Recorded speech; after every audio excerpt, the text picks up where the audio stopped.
பேசிடும் வார்த்தைகள் யாவும் துளியாய் துளியாய் குறையும். மௌனம் பேசிடும் பாஷைகள் மட்டும் புரிந்திடுமே. தானாய் எந்தன் கால்கள் இரண்டும் முந்தன் திசையில் நடக்கும்.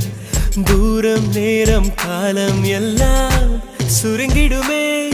இந்த காதல் வந்து விட்டால் நம் தேகம் மிதந்திடுமே. விண்ணோடும் முகிலோடும் விளையாடி திரிந்திடும்.